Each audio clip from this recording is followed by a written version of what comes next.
Hi there. In this video, I'll give you my top tips for starting seeds indoors easily, inexpensively, and with maximum success. I've been doing this now for 25, almost 30 years, and I've learned a lot along the way, and I'd love to share some of those tips with you. Seed starting doesn't have to be expensive or complicated. But in order to be successful in starting them indoors, there's a few things that you must know, things that you must do, such as when should you start your seeds? What do you need in order to start your seeds indoors? And then I'll show you exactly how to do it. I'll also give you some tips on growing the strongest, healthiest seedlings possible. For those of you who are new to this channel, my name is Linda, and I'd like to welcome you to Veggy 360. But before we get started, hit the subscribe button so that you don't miss out on any future videos. One of the most important keys to success is knowing when to plant. For me, this is actually the hardest part because I'm just ready to just jump right in and start planting right away as early as possible. Well, don't do it. That's one of the things that I've learned over the years. Last thing you want to do is to have your seedlings ready to go out before the weather is warm enough for you to be able to set them out and have them grow successfully. So, first thing you need to know is what is the average last frost date in your area? There's lots of websites you can look at to find this out. My favorite is Old Farmer's Almanac. I have included a link to that website in the description below. You simply type in your zip code and it tells you what your average last frost date is. And that date is the average date of the last freeze in the spring. Check the back of the seed pack to see how many weeks before your last frost date you need to start your seeds indoors. My last frost date is April 23rd, so counting backwards 6 to 10 weeks, I need to plant these seeds indoors between mid-February and mid-March. These are the basic supplies that you're going to need to start your seeds indoors. In addition to your seeds, you need a high-quality seed starting mix, container to plant in, marker and labels. It's nice to have something to set the containers in, such as this tray, or you can just use a baking pan or sheet pan. Spray bottle or watering can. You're going to need adequate light, but more on that later. There's also some optional things that will make this whole process easier, but again, we'll get into more of those later as well. For now, these are your basic supplies. There's several options for containers. You can either start with a seed starting kit like this. I got this from Burpee quite a number of years ago, but it's still in great shape. You can also reuse these 4-cell and 6-cell planting trays. I got these, when I bought plants before, and it's great to be able to reuse these. They work wonderfully. Just make sure, though, that you wash them thoroughly and sterilize them so you don't introduce any plant disease that can damage your seedlings. The best way to sterilize is using a bleach solution, 1 part bleach to 9 parts water. Rinse thoroughly and then dry completely before you store your trays. You can also reuse food containers. Whatever container you use, make sure that it's 2 inches tall and it has drain holes. These takeout containers are really, really nice. They've got a great height, but you'll need to make sure that you punch holes in the bottom for drainage. Now this already has the drain holes built in.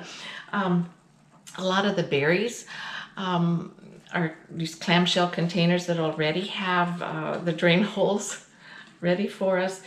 Great height. It's a wonderful container for starting seeds.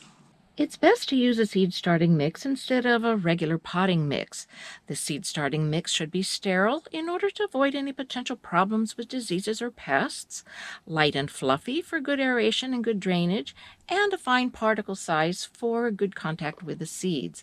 I don't recommend using plain garden soil for indoor seed starting because it's too heavy and tends to not drain as well. It's also not sterile. The next key to success is to plant the right seeds. Some seeds do better started directly in the ground. Typically seeds that are root crops like carrots, turnips, radishes, parsnips, Those do best when planted directly. They don't like to be transplanted. Beets, there's mixed opinions about whether you should start beets indoors or plant those directly into your garden. For me, I've never had any trouble starting them indoors. They do quite well for me. You also want to make sure that your seeds are viable. Seeds will only last so long, even stored under ideal conditions. Typically, the fresher the better. They're going to germinate faster and more seeds will germinate for you. But seeds are expensive. I don't like to throw them out. I need to make sure that they're definitely not good anymore before I throw them out. So if you have older seeds and you're not sure if they're still good, you can do a simple germination test. Simply put your seeds on a paper towel, damp paper towel, stick that in a plastic bag, and count the proportion of seeds that germinate. I've done a video on this germination testing method. I've included a link to that video in the description if you'd like more information on germination testing. To plant your seeds, you first need to pre-moisten the mix until it forms a loose ball.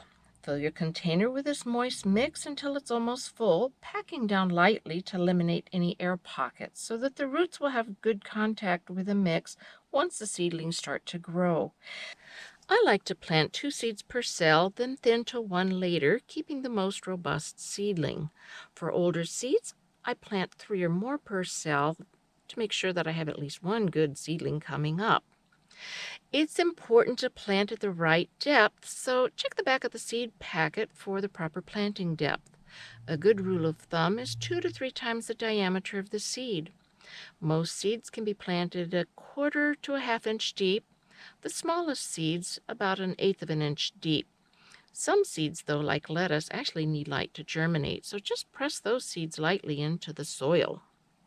Once your seeds are planted, you want to cover them with the mix so that they're planted at the proper depth, and then press lightly so you have good contact with the soil. Label the container with a variety name and the date. It's important to water carefully so you're not disturbing the seeds. I like to do this by spraying the surface lightly with water and then setting the container in water so that it's being watered from below. I let it sit in water until the soil is fully moist, but not more than 30 minutes. It's important to keep the seeds moist while they germinate. You can either use a humidity dome like this one here, or you can just cover them with a plastic bag or plastic wrap. Seeds germinate at different rates depending on the seed type, but they're going to germinate fastest when held at the right temperature. Planted properly, most seeds will germinate between 60 and 70 degrees Fahrenheit, which is 16 to 21 degrees C. But they're going to generate fastest when held at the optimum temperature range for that seed type. I've included a link to a temperature chart from almanac.com. I've included a link to that website in the description below so that you'll find out what the optimum temperature is for germinating those seeds. Heat-loving plants like peppers, eggplant, and tomato actually like a much warmer temperature, so they benefit from using a heat mat. Again, this is optional, but they will germinate a lot faster, and for impatient gardeners like me, it's definitely a must-have. You want to keep the soil moist while the seeds are germinating, so you want to make sure that you're checking on them regularly. Once your seeds have germinated, though, remove the cover and move them to brighter lights. Without enough lights, your seedlings are going to grow spindly, they're going to be leggy, because they're going to be reaching for the light. Once they get spindly and tall, they're more likely to break and fall over and get damaged. So for the healthiest, stockiest seedlings, you want as much light as possible. You can use an official grow light, but those tend to be a little pricey. They're really not needed for seedlings. You can actually use an inexpensive shop light with either a fluorescent bulb or an LED bulb. For starting my seeds, I use LED shop lights. You will need something to hold your lights though. If you're only starting a few seeds at a time, here's a DIY PVC plant stand that my husband made a number of years ago. It works quite well. He made me 2 of them. But if you are starting a lot of seeds at the same time, a shelving unit really comes in handy. It's another optional seed starting supply, but it really saves a lot on space. I've included a link to that shelving unit in the description below. It's also important to make sure that your lights are positioned at the right height above your seedlings, because if you have them too close, you might damage the seedlings, you might burn the tips, but then if you have them too far away, they're going to get spindly and leggy. So the best height is going to be determined by the light type. For LED, most LED lights, all they need are 6 to 12 inches above your seedlings. Fluorescent, you need a much closer. You want to keep the soil moist, but not too moist. Easiest way to tell is look at the color of the soil or your seed starting mix. When it starts to get very light, that means it's getting dry. If it's nice and dark, you've got a good amount of moisture there.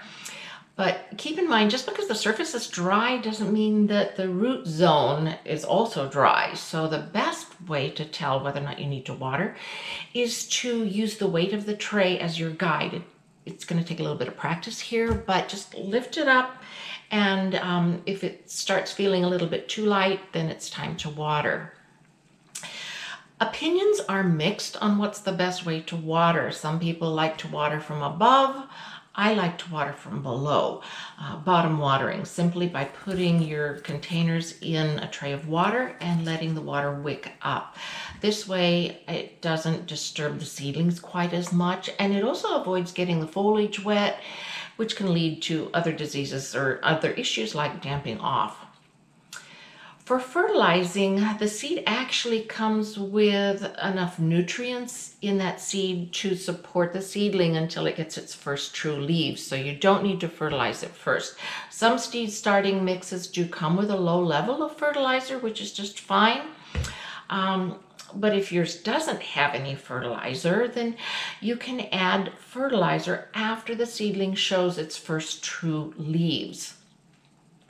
You don't want to start too soon though, because these extra nutrients will cause the seedling to put on more top growth before it has enough roots to support this top growth. If your seed starting mix doesn't have any fertilizer added in already, you can use an organic fertilizer for fertilizing your seedlings on a weekly basis. You can either use a water-soluble fertilizer or a liquid fertilizer for your seedlings, but just make sure that you are not using it full strength because it's too strong for your delicate seedlings. Look at the instructions on your fertilizer container for the best dilution for your seedlings. To make things easier for you, I have included links to some of my favorite seed starting supplies, as well as the companies where I like to order my seeds from. I've included those links in the description below. Now that you know how to plant your seeds and how to get your seedlings off to a great start, check back for a follow-up video on how to get your seedlings ready to plant out in your garden, when to do it, and how to do it. I hope you enjoyed this video. Please hit the subscribe button so that you don't miss out on any future videos. Thank you for watching. Bye-bye now.